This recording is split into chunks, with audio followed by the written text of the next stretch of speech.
आज का मार्केट काफी बढ़िया था, कोई दिक्कत नहीं। मार्केट के अंदर में कोई डर आज नहीं दिखा बजट का। पिछले 3 दिनों से बढ़िया ही मार्केट के अंदर चल रहा है, तो अच्छी चीज है। कल देखते हैं क्या होता है, हमें मीठा हलवा मिलता है या करेला का जूस मिलता है, वो तो कल ही पता चलेगा। और सभी का एक सर्कुलर आया है यहाँ पे, जहाँ पे इन्फ्लुएंसर्स, फाइनेंस इन्फ्लुएंसर्स को टारगेट अगेन किया गया है। वहां पे कहा गया है कि स्टॉक स्पेसिफिक जो लोग वीडियो बनाते हैं, ये स्टॉक खरीदो, ये स्टॉक बेचो, ये स्टॉक इतने प्राइस पे खरीदो, ये सब जो बातें करते हैं उनको टारगेट किया गया है यहाँ पे। और कहा गया है कि 3 महीने, 3 महीने आज अगर स्टॉक प्राइस है, उस प्राइस को लेकर हम 3 महीने तक बात नहीं कर सकते। मतलब जो भी वीडियो बनाते हैं स्टॉक स्पेसिफिक एकदम, जैसे बहुत सारे यूट्यूबर्स हैं जो कि पर्टिकुलर स्टॉक को लेकर उसके ऊपर डिटेल वीडियो बनाते हैं, या 5 स्टॉक के बारे में बताया कि ये स्टॉक अभी खरीदना चाहिए, ये बेचना चाहिए, इस तरीके के वीडियोस बनते रहते हैं। तो ये चीजें नहीं करनी है। अगर ये चीजें कोई कर रहा है तो वो इलीगल है। इस सर्कुलर के, सेबी के सर्कुलर आने के बाद एक बहुत बड़ा, ये सर्कुलर नहीं था फिर भी मैं स्टॉक स्पेसिफिक बातें नहीं करता था। और एक बहुत बड़ा रीजन यही है कि ठीक है, हमारा जो एजुकेशन वाला, मोटिवेशन वाला न्यूज, एक तरीके से हमारा कंटेंट वही है, एजुकेशन है, मोटिवेशन है, न्यूज है, अपडेट्स हैं, यही हमारा कंटेंट है। और इसी तक हम अपने कंटेंट को सीमित रखते हैं। इसका एक सबसे बड़ा रीजन ये भी है कि जैसे स्टॉक स्पेसिफिक हम बातें करेंगे, आप लोग सवाल बहुत करते हो, लेकिन नहीं बात करने का रीजन ये है कि वहां पे फिर वो सेबी का ऊपर से चाबुक आएगा, डंडा आएगा कि स्टॉक स्पेसिफिक बातें नहीं करनी है। और इसीलिए हम तो भाई पहले से ही नहीं करते। तो अच्छी चीज है, किसी को बात नहीं करनी, मतलब किसी को नहीं, ऐसा नहीं किसी को छूट मिली है, कोई नहीं बात करेगा स्टॉक को लेकर, उसकी प्राइस मूवमेंट को लेके। लाइव ट्रेडिंग करते रहते हैं सब, तो वो सब चीजें अब इलीगल है। यहाँ पे हम कुछ म्यूचुअल फंड्स की कैटेगरीज के बारे में बात करेंगे, जिनकी जो SIPs हैं, जिनकी पॉजिटिव में है, उसके बारे में बात करेंगे। लेकिन ज्यादातर जो म्यूचुअल फंड्स कैटेगरीज है, उनकी 1 ईयर की जो SIP रिटर्न्स है वो निगेटिव हो चुकी है। तो इसके बारे में थोड़ा हम डिस्कस करेंगे। यहाँ पे पूरा वीडियो देखना, समझने की चीज है, एजुकेशन वाली चीज है, समझ में आएगा आपको। ये जो डेटा है वो डेटा एकॉर्ड फिनटेक का है और इसको ETIG डाटाबेस में कंपाइल किया है। तो इस पूरे डेटाबेस में पूरा जो सेट है डेटा का, उसके अंदर 3 ही कैटेगरी है जो इसकी पिछले 1 साल के जो SIP रिटर्न है वो पॉजिटिव में है। पहला इंटरनेशनल फंड्स हो जाते हैं, ग्लोबल मार्केट अच्छा कर रही है, सबको पता है, खासकर US मार्केट काफी अच्छा किया है पिछले 1 साल में। तो 20% प्लस के रिटर्न्स पिछले 1 साल में SIP रिटर्न इंटरनेशनल मार्केट कर रहे हैं। मेनली आप US मार्केट का ही समझ सकते हो। पिछले 2 साल के रिटर्न्स भी 22.3% के रहे, मतलब 22% पिछले साल और 22% उसके पिछले साल। एवरेज करते हैं तो सिर्फ पिछले साल की बात करते हैं तो 20%। नेक्स्ट हमारे पास जो टेक सेक्टर है इंडिया का, उसने पिछले 1 साल में पॉजिटिव SIP रिटर्न्स दिए हैं लगभग 8% का। और पिछले 2 साल का जो SIP रिटर्न है इसका वो 24.8% का है। अगेन फार्मा फंड का, जो pharma and health care fund है, वहां पे 7.7% का पॉजिटिव रिटर्न है एंड 29% का पॉजिटिव रिटर्न पिछले 2 साल में। जब भी वायरस वगैरह की बातें आती है, कोई बीमारी की बात आती है, तो फार्मा फंड्स अच्छा करना शुरू कर देते हैं। इसमें कोई नई बात यहाँ पे नहीं है। इसके अलावा अगर हम सेंसेक्स इंडेक्स की बात करते हैं तो पिछले 1 साल का SIP रिटर्न्स ऑलमोस्ट 4% का है निगेटिव में। लेकिन वहीं पे देखो आप, तो पिछले 2 साल का SIP रिटर्न्स अभी भी 9% प्लस का है।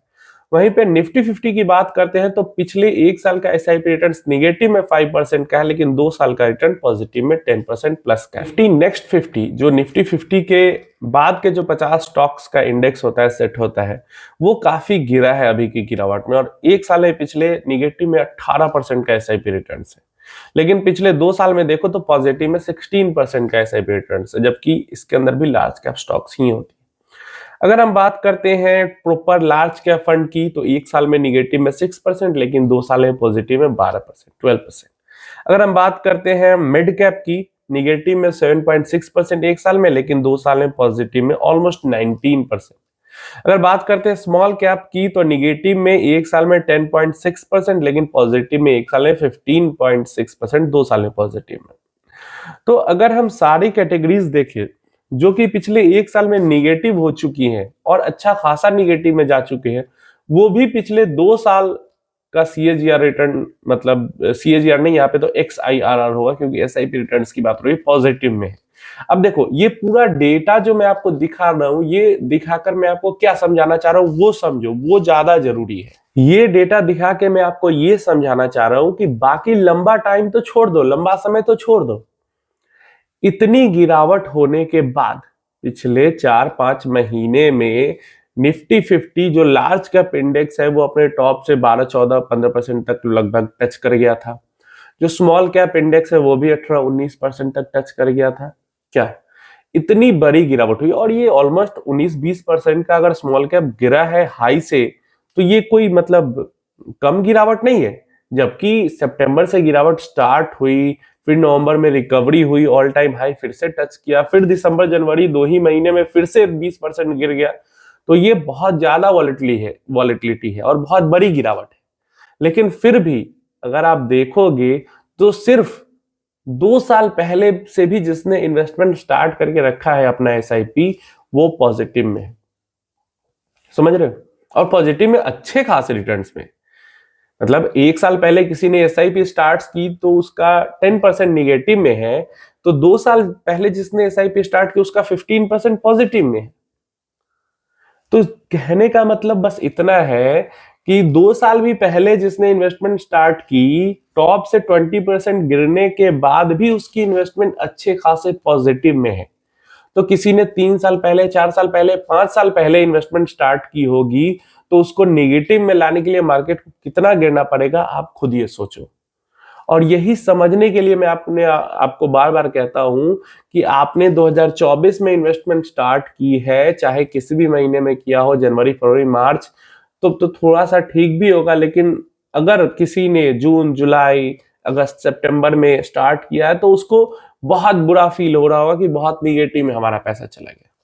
लेकिन एक सिंपल सा मैंने आपको यहाँ पे डेटा दिखाया कि क्योंकि आप 6 महीने, 9 महीने से इन्वेस्टमेंट कर रहे हो, आपको बहुत डर लग रहा है, आपका पैसा नुकसान में है।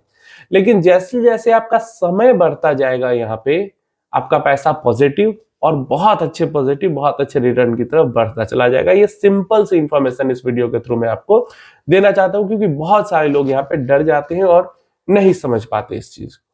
उम्मीद है इंफॉर्मेशन क्लियर होगी।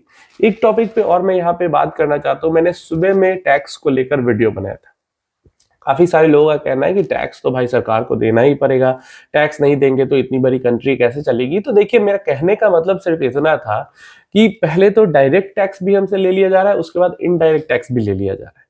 दो अलग चीजें। तो या तो डायरेक्ट टैक्स लो या तो इनडायरेक्ट टैक्स लो, और ज्यादा बेहतर यही है कि इनडायरेक्ट टैक्स नहीं लिया जाए, डायरेक्ट टैक्स को खत्म कर दिया जाए। यही ज्यादा बेहतर ऑप्शन है, क्योंकि डायरेक्ट टैक्स उतने बहुत कम ही लोग 2-3% देते हैं। इनडायरेक्ट तो सब भर रहे हैं, जितने भी लोग जो भी चीज खरीद रहे हैं सब भर रहे हैं, तो ज्यादा बेहतर है। दूसरी चीज, फार्मर्स, अब मैं बोलूंगा तो बहुत सारे लोग हो सकता है नीचे हेट कमेंट करें, लेकिन फार्मर्स को जरूरत से ज्यादा छूट दी जाती है। अब भाई कोई साल का 5 करोड़ भी कोई किसान कमा रहा है तो उसको भी 1 रुपया टैक्स नहीं देना पड़ता। ठीक है, आप फार्मर्स को छूट देना चाहते हो 50 लाख, 1 करोड़ तक फ्री कर दो। 1 करोड़ के ऊपर अगर साल का कोई फार्मर कमा रहा है उससे पैसे लो। तो ऐसे बहुत सारी चीजें हैं जो जहां पे इनकम जनरेट किया जा सकता है, कर सकती है सरकार। वहां पे सरकार टारगेट न करने के बजाय गलत जगह पे टारगेट करके और गलत लोगों को नुकसान पहुंचा रही है। बस इतना सा मतलब था। और इसके अलावा जो जैसे डीजल, पेट्रोल है, वहां पे अगर सरकार, पेट्रोल भी छोड़ो, सिर्फ डीजल की प्राइस अगर सरकार कम कर देती है, पेट्रोल जैसा है चलने दो, पेट्रोल और 5 रुपए बढ़ा दो, 10 रुपए बढ़ा दो, डीजल की प्राइस अगर कम कर देती है, क्योंकि मेनली जितने भी ट्रांसपोर्ट वाली जो व्हीकल्स है सब जगह डीजल यूज होती है। अगर मान लो डीजल 100 रुपए से 50 रुपए पे आ जाता है तो इन्फ्लेशन बहुत ज्यादा घट जाएगा, क्योंकि कॉस्ट ऑफ ट्रांसपोर्टेशन जो है, जो लॉजिस्टिक कॉस्ट है, वो बहुत ज्यादा डिक्रीज हो जाएगा। तो ये सब चीजें मैं आपको समझाना चाह रहा था उस वीडियो से कि अगर थोड़े थोड़े छोटे छोटे कदम भी सरकार उठाती है तो हमारी इकोनॉमी के अंदर वापस से ग्रोथ आएगी, क्योंकि इन्फ्लेशन भी घटाना है, डिमांड भी बढ़ाना है। तो अगर हमारा टैक्स, हम पे थोड़ी सी लायबिलिटी कम की जाएगी तो हमारे पास कुछ पैसे बचेंगे, उसको हम खर्च करेंगे, वापस वो इकोनॉमी में ही जाएगा, तो डिमांड बढ़ेगी। और अगर यही पेट्रोल डीजल थोड़ा कम किया जाएगा तो महंगाई घटेगी, तो सस्ता होगा सामान, तो लोग और उसको खरीद पाएंगे, इससे भी डिमांड बढ़ेगी। तो यही छोटी मोटी चीजें मैं समझाना चाह रहा था। अगर आप लोग ये समझोगे तो आप लोग तो समझ भी ही जाते हो, अब सरकार समझे और कल कुछ करे तो कुछ फायदा हो।